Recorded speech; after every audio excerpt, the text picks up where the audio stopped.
네, 안녕하세요. 노을곰입니다. 네, 오늘 화요일 영상 촬영 시작하도록 하겠습니다. 네, 오늘 시세도 좀 시장도 괜찮죠. 네, 괜찮고요. 네, 그리고 저는 뭐 오늘도 역시나 빗썸에서 항상 매일매일 매수하던 거 오늘도 매수 진행을 좀 했고요.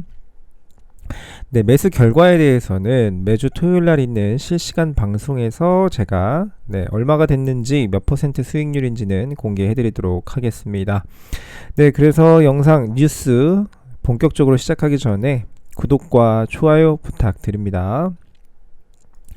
네, 첫 번째 뉴스부터 말씀을 드립니다. 자, 또 결제처가 한 군데 더 생겼습니다. 또 그냥 일반 영세한 업체가 아니라 대형 영화관 체인점 AMC에서 연말까지 영화 티켓에 비트코인 결제 옵션을 지원한다라고 발표를 했습니다. 그래서 영화 체인점인 AMC 엔터테인먼트가 미국 전 극장에서 요금으로 비트코인을 받을 것이라고 밝혔습니다. 어마어마합니다. 그러니까 우리나라로 치면은 그 메가박스, CGV 같은 그런 회사가 되겠습니다. 근데 영화 티켓을 끊는데 비트코인을 전 매장에서 받는다라고 하는 겁니다. 그러면서 뭐라고 하냐면 실적 발표에서 2021년 말까지 영화관 체인이 결제할 수 있는 IT 시스템을 갖출 것이다 라고 했습니다. 그러니까 올해 말까지 비트코인으로 결제할 수 있는 모든 환경을 만들어 놓겠다라고 하는 겁니다. 그래서 얼마 전에 제가 뉴스를 계속 가져와서 말씀드렸죠. 샌드위치 가게부터 시작해서 그 다음에 부동산 구매부터 시작해서 영화관 결제 뭐 다양하게 지금 결제처들이 계속 늘어나고 있는 그런 상황입니다. 네, 이런 어떤 트렌드는요, 정부에서 진짜 극단적으로 막지 않는 한 트렌드가 흘러가는 거를 막을 수는 없습니다. 그렇기 때문에 점차점차 유행처럼 번져 나갈 거다라는 거를 지금 아주 보란듯이 보여주고 있는 그런 상황입니다. 네, 오늘 뉴스가 좀 많이 없어가지고 좀 짧게 말씀을 드리도록 하겠습니다. 그리고 오늘 공포 탐욕 지수, 그 알터네이티브에서 매번 공개하는 공포 탐욕 지수가 오늘 71로 진짜 엄청난 큰 상승을 했죠. 지난주까지만 해도 그 익스트림 피어, 극단적 공포 상태였는데 지금은 탐욕 상태로 지금 비트코인을 구매하려고 하는 사람들이 점점 많아지고 있다 라는 거를 좀 보여드리고 있는 겁니다. 네, 그래서 아마도 여러분들 주변에도 비트코인이 많이 오른다, 이거 사야 될까, 뭐 그렇게 이야기를 다시금 좀 하는 사람들이 늘어나는 거를 볼 수 있으실 겁니다. 근데 우리는 원래 초창기부터 가격 많이 하락했을 때 많이 줍줍을 많이 하셨을 거고, 저도 마찬가지고요. 그렇기 때문에 그 사람들에 비해서 일찍 시장에 들어온 우리가 진정한 위너가 되겠죠. 네, 그렇게 말씀을 드리고요. 자, 다음 뉴스입니다. 우리 인프라법이라고 미국에서 이제 계속해서 논쟁이 일어나고 있는 그런 법 개정 관련된 뉴스입니다. 그래서 이 뉴스 인프라법이 도대체 뭐냐라고 사람들이 이제 이야기를 하게 되는데요. 이 초당적으로 그 바이든 대통령의 어떤 공약 중에 미국의 어떤 인프라를 확충하려고 하는 그런 움직임, 공약이 있었습니다. 그래서 그 예산을 어디서 충당할 거냐라고 했었을 때 그 다양한 분야에서 세금을 걷어들이겠다라고 했는데 그 중에 하나가 암호화폐 과세입니다. 암호화폐 과세를 통해 가지고 어떤 미국의 철도라든지 아니면 통신망이라든지 뭐 다양한 인프라들을 확충시키겠다라는 법안이 되겠는데요. 여기에 이제 암호화폐 과세를 통해 가지고 이런 인프라법에 들어가는 그 비용들을 대체를 하겠다라고 시작했던 법이 되겠습니다. 그런데 여기에서 중요한 것이 이제 이 브로커라는 거를 정의를 하는 거예요. 우리나라 말로 한다 그러면 중개자, 중개인 뭐 이런 거겠죠. 그래서 원래 최초의 이 법에서는요, 채굴자도 포함되고요. 채굴자, 그 다음에 이 암호화폐 전송을 하는 개인 지갑을 가지고 있어서 개인 지갑에서 전송을 하는 사람도 여기 브로커에 포함이 되고, 그리고 뭐 다양하게 뭐 암호화폐 거래소뿐만 아니라 그리고 암호화폐 그 지갑을 관리해주는 커스터디 서비스를 제공하는 커스터디 업체도 브로커에다 들어간다라고 했었습니다. 그런데 그 브로커의 범위가 너무 넓다, 과세가 너무 지나치다, 암호화폐 죽이기다라는 의견이 좀 많이 있었고, 거기에서 이제 미국의 상원의원인 신시아 루미스라는, 우리 이제 많이 들어보실 거예요. 암호화폐 하시는 분은. 이 신시아 루미스라는 상원의원은 이 비트코인 암호화폐 시장에 굉장히 우호적인 사람입니다. 그래서 이 사람의 이제 필두로 해가지고 이 브로커의 정의를 축소시켜라 하라고 하는 이 수정안을 이제 제출을 한 겁니다. 그래서 이 브로커 안에다가는 암호화폐를 구매하거나 판매하거나 거래를 제공하는 사람으로 한정 지어야 된다라는 수정안을 낸 거죠. 그런데 이 법안 자체가 불발됐다, 채택이 불발됐다라고 합니다. 그래서 신시아 루미스 같은 경우에는 이 인프라 법안이 불발되고 나서 다시금 계속해서 이 법안 수정을 하는 데에 몰두를 하겠다, 계속 노력하겠다라고 이견을 피력을 좀 했습니다. 네, 그래서 이런 뉴스를 좀 하나 전해드립니다.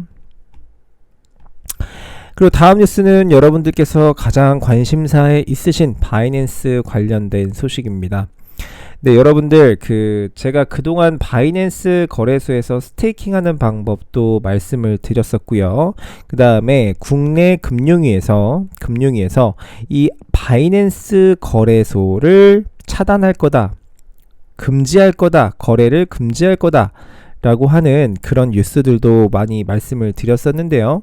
아직 확정된 것이 없기 때문에 우리는 잠시 방관하면 된다라고 말씀을 드렸고, 바이낸스 스테이킹을 하시는 분들은 스테이킹 하시다가 9월 전에 이 바이낸스가 차단될 움직임이 보이면 그때 다시 국내 거래소로 보내든지 아니면 개인 거래소로 보내시면 된다라고 이렇게 말씀을 드렸었죠. 근데 이번에 나온 뉴스는요, 바이낸스에서 바이낸스의 그 사이트에서 한국어를 삭제했습니다. 한국어를 삭제했어요. 자, 여기 보시면 바이낸스 웹사이트인데요. 지금 보시면 한국어가 없어진 거를 보실 수 있습니다. 한국어가 없죠. 이렇게 바이낸스 사이트에서 한국어 지원을 중단한 게 무슨 의미가 있느냐를 우리가 되짚어 봐야 됩니다. 예전에 그 금융위 산하기관인 FIU에서 뭐라고 이야기를 했냐면, 자, 바이낸스라고 특정 짓진 않았지만 해외 거래소에서 너무나도 누가 봐도 한국인을 대상으로 영업을 하는 거래소들을 대상으로 반드시 규제를 할 것이다 라고 말을 하면서, 누가 봐도 한국인에게 영업하고 있다라는 걸 보여지는 거의 한 예로 한국어 서비스를 제공하는 것이라는 예를 들었었습니다. 그러니까 바이낸스에서 이번에 한국어를 본인의 서비스에서 제외를 시켰다라는 거는 우리나라의 이 암호화폐 시장에서 철수할 가능성이 높아진 겁니다. 그렇게 보실 수가 있겠어요. 아직 확정적인 건 아닙니다. 아직 확정된 건 아니에요. FIU에서 지적하는 하나의 문제가 없어진 겁니다. 한국어를 지원 안 하니까. 야, 우리 한국어 지원 안 한다. 우린 한국어 지원 안 하고 한국인들한테 서비스를 하지 않잖아. 봐봐. 한국인들이 우리 거래 사이트를 들어와가지고 본인들이 거래를 하는 거지. 우리가 한국어 지금 제공을 안 하는데 무슨 소리 하고 있는 거냐. 이렇게 얘기할 하나의 빠져나갈 구멍을 하나 만들었다라는 겁니다. 그래서 실제로 바이낸스가 이 철수를 진짜로 할지, 물론 철수를 할 가능성은 좀 높아졌다라고 보고요. 근데 이 한국어를 삭제함으로 해가지고 어떤 차단을 일부러 하진 않고 본인들이 이제 한국인 대상으로 영업을 하려고 한 바가 없다라는 구멍을 하나 만들고 한국인 대상으로는 영어 서비스로 계속해서 서비스를 지원할 수도 있다라는 거를 말씀을 드리는 거예요. 근데 국내 금융위에서 그렇게 쉽게 바이낸스 너네 한국어 삭제했으니까 한국인을 대상으로 하는 게 아니구나 이렇게 그냥 짚고 넘어갈까요? 그렇진 않다라는 겁니다. 그래서 바이낸스가 국내 시장에서 철수할 가능성이 높아졌다라고 말씀을 드린 거고요. 여러분들도 9월 전에 스테이킹 서비스가 좀 종료가 되면은 스테이킹을 다시 걸지 마시고 좀 대기하셨다가 출금을 하시는 거를 좀 추천을 드리고요. 아직까지 저도 출금을 할 계획을 갖고 있지는 않습니다. 근데 다만 이제 눈치 싸움 하고 있는 거죠. 지금 기다리고 있는 거고요. 아직도 출금하지 않았습니다. 저도. 네, 그래서 그렇게 준비하고 있다라는 거 말씀을 드립니다. 오늘 장세 관련해서 간략하게 설명을 드리면요. 비트코인 같은 경우에는 5,250만원 선에서 거래되고 있습니다. 어제랑 비슷한 수준이고요. 네. 그리고 오늘 좀 눈에 띄는 것은 그 알트코인들이 좀 상승 패턴으로 돌고 있습니다. 좀 비트코인이나 메이저 코인들은 약간 횡보를 하면서 지금 자발트 코인들이랑 알트코인들이 좀 상승하고 있다, 그런 패턴이다.